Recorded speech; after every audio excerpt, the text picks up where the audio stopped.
नमस्कार, battle of Bengal में आप सभी का स्वागत है। आपके साथ मैं हूं खुशबू।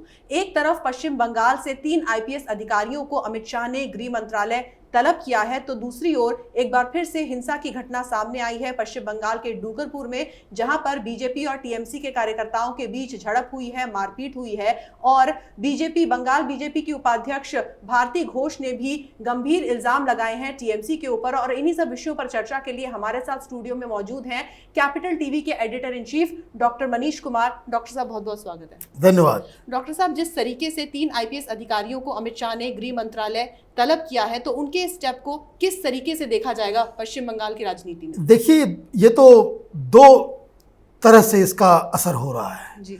एक तो जैसा कि अपेक्षित था कि ममता बनर्जी पागल हो जाएंगी, टीएमसी के लीडर जो है अनाप शनाप बकने लग जाएंगे, और वो अनाप शनाप बकने लग गए हैं। वो कह रहे हैं कि भाई ये अनडिक्लेयर्ड इमरजेंसी है। अमित शाह जो है वहां पे अधिकारियों को डराना चाह रहे हैं, आईपीएस ऑफिसर आईएएस ऑफिसर को डराने की कोशिश कर रहे हैं। डराने की कोशिश नहीं की जा रही है। ये तमाम आईएएस आईपीएस ऑफिसर जितने वहां पे हैं, जो तृणमूल के कार्यकर्ता के रूप में काम कर रहे थे, उनसे उनको संकेत दिया गया है, चेतावनी दी गई है कि आप कानून के हिसाब से काम करें जी। पार्टी के एजेंट बन के काम करेंगे तो आपका वही हश्र होगा जो इन 3 आईपीएस अधिकारियों के साथ हुआ। और मैं आपको बता दूं कि अभी तो इनको लाइन हाजिर किया गया है कि भाई आप सेंट्रल डिप्यूटेशन में आप आ जाएं। खबर ये आ रही है कि कई सारे आईपीएस ऑफिसर्स के खिलाफ कार्रवाई भी की जाएगी, उन्हें पनिश भी किया जाएगा। और ये खबर बंगाल के अंदर वो इसको कह सकते हैं जंगल में आग की तरह जो अधिकारी वर्ग हैं, हमारे भी कई सारे दोस्त हैं वहाँ पे जेएनयू से जिन्होंने पढ़ाई की है, अभी आईएएस है आईपीएस है, वहाँ तहलका मचा हुआ है इन लोगों कि भाई अब क्या होगा।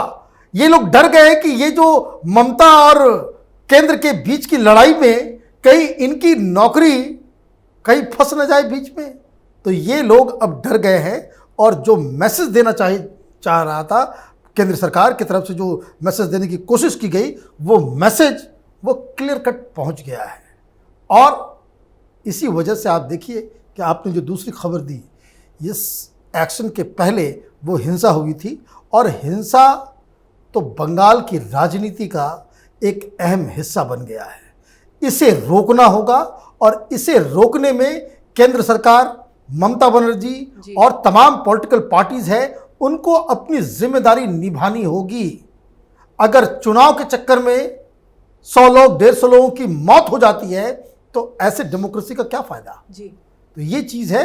तो मुझे लगता है कि अधिकारियों को, आईपीएस ऑफिसर्स को जो चेतावनी दी गई, जिस तरीके से अमित शाह ने अपना डंडा घुमाया है, तो वो डंडा असर उसका जो है दिख रहा है जी। एक तरफ तो मनीष जी आपने कहा कि अमित शाह ने डंडा चलाया है, और दूसरी ओर जिस तरीके से आरएसएस प्रमुख मोहन भागवत कोलकाता पहुंचे हुए हैं, तो उससे तो ये लग रहा है कि ममता बनर्जी की जो थोड़ी बहुत नींद भी बची होगी वो भी अब उड़ गई होगी। आप ऐसी सी खबर लेकर के आती हैं जो ममता बनर्जी की हार्टबीट को जो है ना वो बहुत ज़्यादा बढ़ा देता होगा, क्योंकि एक तो बीजेपी से ही लड़ने में पूरा एनर्जी ममता बनर्जी का जा रहा है जी। जो कुछ एनर्जी बचा हुआ है वो अपने घर के अंदर जो गृह युद्ध चल रहा है, जो उसके पार्टी के लोग छोड़ के भाग रहे हैं, उसको बचाने में बाकी एनर्जी चली जाती है। और आप बता रही हैं कि वहाँ पे अब 2 दिन के लिए आरएसएस प्रमुख मोहन भागवत जी वहाँ पहुँच गए हैं। अब वो वहाँ कर क्या रहे हैं? तो वहाँ वो युवाओं से मिल रहे हैं, संगठन के लोगों से मिल रहे हैं, साथ ही साथ वहाँ पे जो आर्टिस्ट हैं, जो लेखक हैं, जो इंटेलेक्चुअल्स हैं, उनके साथ वो मिल रहे हैं, उनके साथ बैठ के बातचीत कर रहे हैं। अब मैं आपको एक बात और पते की बताता हूँ। बंगाल में जो इंटेलेक्चुअल क्लास है, जो आर्टिस्ट क्लास, जो पोएट्स हैं, राइटर्स हैं, थिएटर आर्टिस्ट हैं, इन लोगों का बहुत ज़्यादा पॉलिटिकल दखल होता है। अगर ये साइलेंट बैठ जाएंगे तो आप समझिए ममता बनर्जी के लिए बड़ी मुश्किल हो जाएगी। इन लोगों का समर्थन मिलना किसी भी पार्टी के लिए वहां अत्यंत ही आवश्यक है, क्योंकि ये लोग जो है वो वही ओपिनियन मेकर्स हैं। 5-10 आर्टिस्ट अचानक से बीजेपी के समर्थन में चुनाव से पहले आ जाएगा, ममता बनर्जी की का सिंहासन जो है वो हिल उठेगा। ये इम्पैक्ट है जो लोग दिल्ली में हैं, यहाँ पे उस तरह का राजनीतिक कल्चर नहीं है। यहाँ पे कौन राइटर है, कौन पोएट है, उसका ज़्यादा कोई वैल्यू नहीं होता है। लेकिन चूंकि कलकत्ता में इन सब लोगों का एक दखल है सामाजिक जीवन में, राजनीतिक जीवन में, इसलिए वो इम्पोर्टेंट हो जाता है। और मोहन भागवत साहब दिल्ली आते तो कभी आर्टिस्ट से नहीं मिलते, यहाँ के पत्रकारों से नहीं मिलते, यहाँ तो कभी वो इंटेलेक्चुअल क्लास से नहीं मिलते, लेकिन वो कलकत्ता में जाकर के मिल रहे हैं। इसका एक पॉलिटिकल मैसेज है और ये ममता बनर्जी की नींद उड़ा रहा होगा कि अब वो क्या करेंगी, वो किससे मिलेंगी, किस तरीके से। और चूंकि पिछले 10 साल में ममता बनर्जी ने किसी के लिए कुछ नहीं किया, और जिस चीज के लिए यही इंटेलेक्चुअल्स, यही आर्टिस्ट, यही पोएट्स ममता बनर्जी के साथ खड़े हो गए थे जब वो वामपंथियों को चुनौती दे रही थी, अब स्थिति बिल्कुल उलट है। और इसलिए ये अपने आप में बताता है कि ममता बनर्जी धीरे धीरे किस तरह के एक चक्रव्यूह में फंसती चली जा रही है। जी, और दूसरी तरफ जो बंगाल बीजेपी की उपाध्यक्ष हैं भारती घोष, उन्होंने भी टीएमसी पर बहुत ही गंभीर इल्जाम लगाए हैं। उन्होंने छत्रधर महतो का नाम लेते हुए कहा है कि उनके रहते हुए वहां पर जो है आतंक फैल गया। देखिए, बीजेपी लगातार इस बात को प्रूव करना चाह रही है जी, कि जो बंगाल में अचानक से जो पॉलिटिकल कल्चर, जो हिंसा का अचानक जो एलिमेंट आया है, उसके पीछे ममता बनर्जी वो जिम्मेदार है जी, टीएमसी जिम्मेदार है। और टीएमसी ने कुछ ऐसे काम भी किए हैं, कई सारे लोगों को जेल से बाहर निकलवा दिया, कुछ जो बम ब्लास्ट में जिनका हाथ था उनको जो है कोरोना के नाम पे उनको जो है बेल दिलवा करके उनको बाहर करवा दिया, कुछ लोगों को पार्टी में बाकायदा एक्टिव रोल दे दिया गया। तो ये ममता बनर्जी वोट बैंक के चक्कर में वो कई सारे काम तो कर रही हैं, लेकिन लगातार जो बीजेपी की तरफ से एक कोशिश की जा रही है कि तृणमूल को एक गुंडा पार्टी घोषित कर दिया जाए, उसमें वो सक्सेसफुल होती नजर आ रही है। और तमाम टीएमसी की तरफ से भी ये कोशिश की जा रही है कि अचानक से जो हिंसा जो भड़की है ये बीजेपी वाले कर रहे हैं। और बीजेपी वाले कैसे कर रहे हैं, तो उनके लिए जो उनका आर्गुमेंट है कि वो बाहरी लोग आ रहे हैं यहाँ पे, बाहरी लोग आकर के यहाँ पे गुंडागर्दी कर रहे हैं, बाहरी लोग आकर के कुछ से कुछ कर रहे हैं, तो ये तमाम तरह की चीज़ें हो रही हैं। तो अभी तो 4-5 महीने हैं जिस तरीके से माहौल वहाँ बन रहा है, ये बंगाल के लोग भी कह रहे हैं कि वहाँ पे हिंसा जो है बहुत लार्ज स्केल में होने वाला है, कई लोगों की जान जाने वाली है। तो अब ये केंद्र सरकार को भी सोचना पड़ेगा कि क्या सिर्फ आरोप लगाने से तृणमूल के ऊपर काम चल जाएगा, आपकी जिम्मेदारी खत्म हो जाएगी, या फिर आपको कुछ एक्शन लेना होगा ताकि जो लग रहा है कि बहुत लोगों की जान जाने वाली है तो उनकी जान की जो है रक्षा की जाए। क्योंकि जितने भी एक्सपर्ट्स हैं वो यही कह रहे हैं कि जब तक वहाँ पे राष्ट्रपति शासन लागू नहीं होता है तब तक वहाँ पे हिंसा का जो कारोबार जो है वो बंद नहीं होने वाला है। लेकिन आपको क्या लगता है मनीष जी कि इस पर लगाम किस तरीके से लगेगी? अभी तो जेपी नड्डा पर जिस तरीके से हमला हुआ उसका शोर अभी थमा भी नहीं है, और उसके सीधे बाद आपने जिस तरीके से देखा कि वहाँ पर दोबारा से हिंसा हुई है बीजेपी और टीएमसी के बीच में, और दोनों एक दूसरे पर आरोप लगा रहे हैं। देखिए, ये जो हिंसा की जो घटनाएं हो रही हैं, ये हमेशा इस चीज़ को समझ लीजिए कि पॉलिटिकल वायलेंस ये तभी हो सकता है जब पुलिस आंख बंद कर ले, बिल्कुल, सरकार प्रशासन सब आंख बंद कर ले। अदरवाइज इस स्केल में, जैसे आपने सही एक एग्जांपल दिया कि नड्डा साहब का काफिला जा रहा है और उसके ऊपर जो है पथराव हो जा रहा है, पुलिस के रहते हुए, पुलिस की सहमति के बगैर ये हो सकता है? ये इम्पॉसिबल है। बिल्कुल, देश के किसी दूसरे राज्य में तो नहीं होता। जी बिल्कुल, और ऐसा भी कहा जाता है बीजेपी के द्वारा कि जो ममता बनर्जी हैं उन्होंने वहां की पुलिस को अपाहिज बना दिया। और वो बिल्कुल बना दिया गया, क्योंकि वो पॉलिटिकल जो गवर्नर साहब जो लगातार इस बात को कह रहे हैं तो उनकी बात में वजन है। ऐसा नहीं कि वो अब एक जस्ट आरोप लगाया जा रहा है। गवर्नर साहब छोड़ दीजिए, आप जितने भी लोग ये वीडियो देख रहे हैं, अगर आपके कोई जान पहचान दोस्त कोई भी अगर बंगाल में रहता हो आप उसे फोन करके पूछिए, वो साफ साफ बताएंगे कि वहां की जो पुलिस है वो तृणमूल कांग्रेस के कार्यकर्ता के रूप में काम करती है। और इसीलिए जो वायलेंस जब भी होता है तो ये मान के चला जाना चाहिए, लोगों के द्वारा ये मान के चलते हैं कि भाई ये तृणमूल की तरफ से ही किया गया होगा, क्योंकि उनको न कानून का डर है न पुलिस का खौफ है। उनको लगता है कि भाई वो कुछ भी कर सकते हैं, उनका कोई कुछ नहीं बिगाड़ सकता। अगर पुलिस सचेत रहे, पुलिस कानून के हिसाब से चले, वो सरकार की पिछलग्गू बन करके उसके कार्यकर्ता के रूप में काम नहीं करे, तो ये वायलेंस इमीडिएटली रोका जा सकता है। लेकिन उसके लिए पुलिस के पूरे महकमे को, उनके माइंडसेट को, उनके वर्किंग कल्चर को जो है बदलने की आवश्यकता होगा। और इसलिए ये एक दिन में बदला नहीं जा सकता। इसलिए जो लोग कह रहे हैं कि भाई वहाँ पर राष्ट्रपति शासन लगना चाहिए, वो एक दलील जो है वो ज़रूरी है।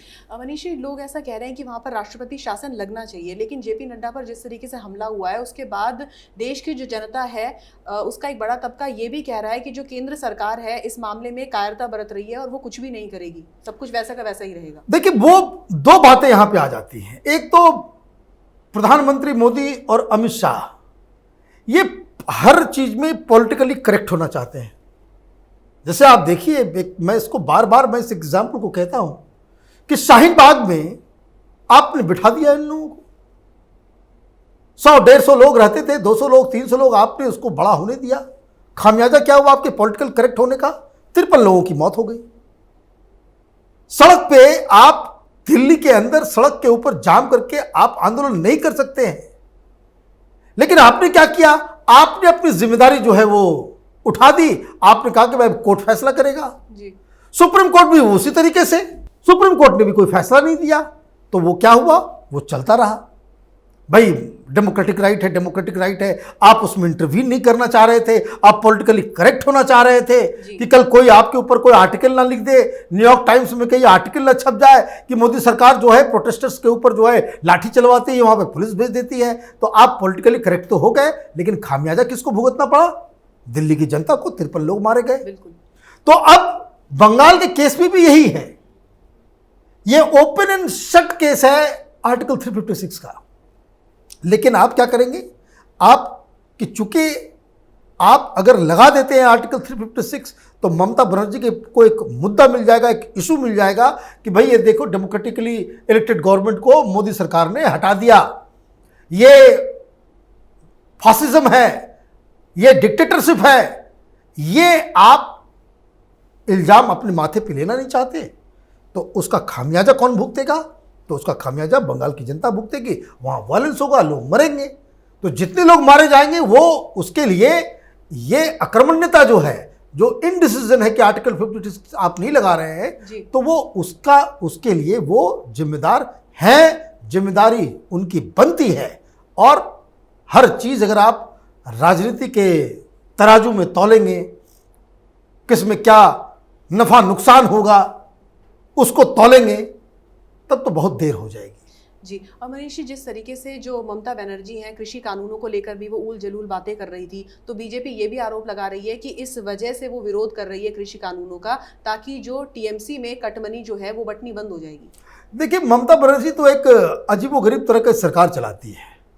वहाँ सिंडिकेट काम करता है, वहाँ पे कट मनी चलता है, वहाँ पे खुलेआम बहुत ही बेशर्मी के साथ वहाँ के पॉलिटिकल वर्कर्स जो हैं, अधिकारी, पुलिस, वहाँ पे वो घूसखोरी करते हैं। भ्रष्टाचार जो है वो ऊपर से लेकर नीचे तक लिप्त है। ये उनका स्टाइल है, गवर्नेंस का स्टाइल है। बिना घूसखोरी, बिना भ्रष्टाचार किए हुए बंगाल में कुछ नहीं होता है। लेकिन वो तो पॉलिटिकल पार्टी ही है, इसलिए उनको वोट लेना है।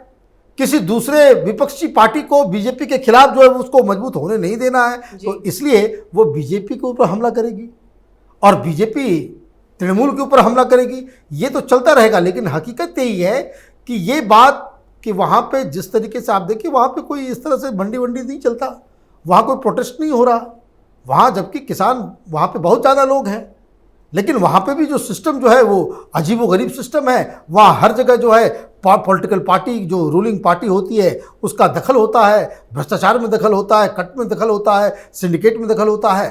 तो वो ये सारी चीज़ें चल रही है। तो बंगाल की जनता को सोचना है कि भाई आप कैसे लोगों को आप चुनाव जितवाते हो, क्योंकि आप लगातार देखिए इस तरह के बहुत सारे सिस्टम डेमोक्रेसी के पास एक अपना ऑटो करेक्ट करने का जो है तरीका भी है कि अगर आप 5 साल में सरकार बदल दोगे तो बहुत सारी बीमारी जो है अपने आप खत्म हो जाएगी।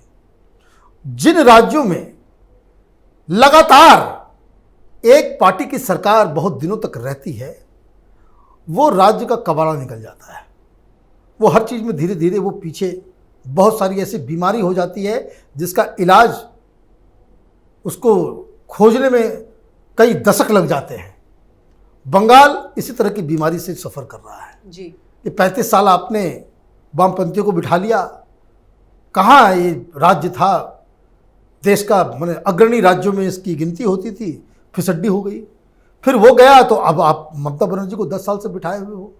तो ये जो है डेमोक्रेसी का एक अलग प्रारूप है। हालांकि डेमोक्रेसी में जितना ज़्यादा वो सरकार बदलते रहे उतना बेहतर हो। अब ये बंगाल की जनता को सोचना है कि वो उनको क्या करना है, तो यही है कहानी इसकी। जी, तो मनीष जी बहुत बहुत शुक्रिया इस तमाम जानकारी के लिए। धन्यवाद। तो अगले साल बंगाल समेत 5 राज्यों में विधानसभा चुनाव होने हैं और इनमें से सिर्फ एक में बीजेपी की सरकार है। और ऐसे में जो पश्चिम बंगाल है वो बीजेपी के लिए बहुत ज्यादा अहम है, क्योंकि इन 5 राज्यों में से पश्चिम बंगाल सबसे बड़ा है। और ममता सरकार जिस तरीके से गलती पर गलती कर रही है वो बीजेपी की इस राह को आसान बनाने में खुद ही लगी हुई है। अगर आपको हमारा ये वीडियो पसंद आया तो इसे लाइक करें, शेयर करें और कैपिटल टीवी को सब्सक्राइब करें। नमस्कार।